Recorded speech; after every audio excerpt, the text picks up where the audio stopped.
Today is August 14th edition of Back Roads of Illinois. We were Central Illinois agriculture source, and in the Midwest alongside in Central Illinois agriculture, we're glad you're here on Back Roads of Illinois. I am glad you're here on a Thursday. Tomorrow is Friday. Otherwise, this time is for your agricultural storyline, and I have my guest on the show, Josh Linville from Stonex Financial for Fertilizer Division in Kansas City.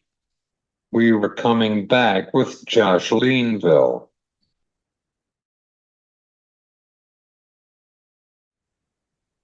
We were here for today on this afternoon with Josh Linville from Stonex Financial for Fertilizer Division. Welcome to the show. How are you, Josh? I'm doing well. We had a little bit of a scare last night. Some decently powerful storms came through northwest Missouri, bring with it a lot of straight line wind, 60, 70, 80 mile an hour. Fortunately, no hail or anything, but when the corn is as tall as it is and the beans are as big as it is, you kind of get a little nervous. But from the sounds of it this morning, a little bit of scouting going around, everything seems to be okay. I know backyard, none of the umbrellas tipped over, so that's about the extent of my storm fear. But no, otherwise, man, doing good. Just staying busy, trying to stay on top of these markets that seem to moving every day. Let's start with our conversation about updating on the fertilizer prices for right now. Yeah, so everybody is kind of struggling with the markets right now, and this has been significantly different than any time that we've dealt with over the last 3 years. We have seen worse fertilizer prices, but the problem is we've seen significantly better grain prices during that same period. And so, what we're kind of fighting through right now is this fact that grain prices have fallen, but a lot of the inputs haven't. And it's, fertilizer's actually done a really good job of it. When you look at it, nitrogen prices are about a third of what they were in the early 2022 highs. Phosphate, a little bit less than half of what it was. Potash is down significantly. So fertilizer's done a great job of ebbing and flowing with the grain price. But then you start to look at things like chemical and seed and land and equipment and all these other inputs. None of them have dropped. And so the farmers are in a very, very tough spot. They're sitting there saying, my inputs are incredibly high, my outputs are incredibly low. I am in a very, very bad situation. It's a lot of discussion about how this correlates back to the 70s and the 80s when things were very bad back then. And so that has been a lot of the conversation. Now, if we were to take away all of that outside stuff and just look at the fertilizer market, things have been relatively quiet. Phosphate prices haven't been moving significantly. I'd say within a $10 to $20 range is where we've seen it here the last several weeks, last couple of months. A lot of the other products are the same way, but unfortunately, the further out that we look at the marketplace and some of the things we see happening today, which is largely being ignored by the market because the farmers just are not going to spend money, there is no demand. But there are enough of these supply problems, especially for nitrogen and phosphate, that if they continue, and we do think they're going to continue, eventually when that demand comes forward, it's going to have to deal with this tighter supply situation. We unfortunately see prices getting higher, not lower, going on into further into this fertilizer year. So unfortunately, as bad as it is today, it can absolutely get worse. I hope that I'm wrong. I hope that's not the case, but that's unfortunately kind of where we're seeing it right now. Are you watching the events in Middle East and Iran between Israel for right now? Absolutely. Anytime anything happens in the Middle East, regardless of who the counterparties are, we need to watch it. When you look at the urea market, if you look at, I would say there's two big points I've been trying to end everything with and trying to really get across to folks.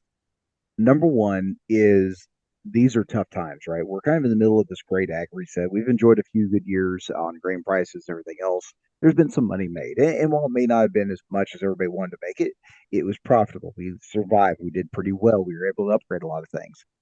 Well, that's no longer the case. And the natural emotional reaction is we want to just shut down. We don't want to talk to anybody. We don't want to buy anything. And that's perfectly okay. And in fact, a lot of people are sitting there getting angry about the whole situation. That's okay. There's nothing wrong with that. We need to continue to talk with our suppliers, with our retailers. And, there's probably some people who will hear that statement and say, push back and say, oh, you're just getting paid to say that. You're just trying to help this and that. Listen, I have seen this market from a lot of different points of view. And I understand how fragile the market truly is from a logistical standpoint. And what I'm afraid of is that the farm sector is going to step back and say, I don't want to talk about a thing about fertilizer until I absolutely need it. That might be in November, that might be in March, but you'll see me when you see me. Do not step foot on my property. And I get why, and I understand why, but that is wrong. And I say that because if the farmer isn't willing to commit or even have a conversation about what the needs are going to be, well, that retailer is sitting there looking at this market is just as bad a situation. They are looking at this thing and saying, I have got high interest costs. And these are high fertilizer prices that could fall out of bed any day. Doesn't look like it, but you never know what might happen. I don't want to take the risk. I don't want to go buy a bunch of stuff that may or may not get purchased by the farmer. So they start to slow down their purchases. And then, of course, the traders and the suppliers start to do the same thing. And you see this entire system start to just really grind to a halt because of the lack of conversation. And then all of a sudden, one day we wake up November 1st, harvest is done. It's time to start putting on fertilizer. And the farmers show up and say, hey, I'm ready to buy my stuff. I don't have it. I didn't buy it because you didn't say anything. You didn't say you wanted it. And I couldn't personally take the risk. I will do everything humanly possible to get you that product, but it's going to take more time and it's going to cost more money because now we're talking about just in time logistics. So making sure to continue to have these conversations, as hard as they might be, is still the best path forward. And the second thing is keep a clear head. Like I said, it's very, very easy to get angry at these markets. And trust me, I have made more angry decisions in my life than I care to admit. My wife will be the first person to raise her hand and say, I have got example after example after example. These are not damn one of them worked. They were always bad decisions. It's because my emotion was getting in the way of the fundamentals of the logical thinking. These markets are angry. These markets are disappointing. These markets are depressing.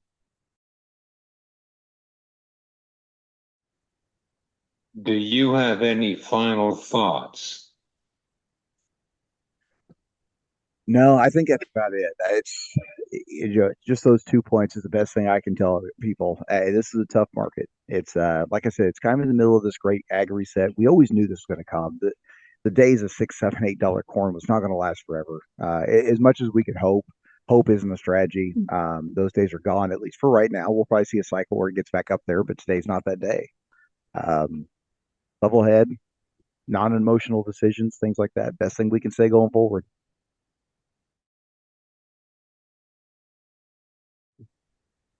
Where people can find you? So two things. Number one, Twitter. Still trying to put stuff out daily there. Just a little bit of a recap of the marketplace, as much as you can do in a few characters, of course. But there, I'm at J Linville Fert at JLinvillefert. Also started up a YouTube page. Internal had been bugging me about this for a while. They said, "You're doing great with Twitter. Why don't you start doing the YouTube page?" And I said, "No, no, no." Well, they caught me in a weekday, and they finally got me doing something there. But um, that one is what is it? Is it Josh underscore Linville Fert? I think it is. But that one's going to be. I'm going to try and focus more on the education. That's not really going to be market updates or anything for the short term. The last few videos I've done, it's just a global urea overview, the global UAN overview, and just talk about where does stuff come from, where does it go to. Next week, probably start diving into individual countries and those sorts. This is your commodity markets update minute on back roads of Illinois. Corn futures finished and down 8 to 9 cents. Soybean futures finished and up 3 to 4 cents. Wheat futures finished and up 8 to 9 cents. Cattle finished and down 3 to 4 cents. Feeder cattle finished and down 7 to 8 cents. Lean hogs finished and down 3 to 4 cents. Crude. Thanks to Josh Linville from Stonex Financial for Fertilizer Division. We're running out of time on our show, but you can listen to our show wherever you get your podcast. That's been Back Roads of Illinois. I am Cesar Delgado.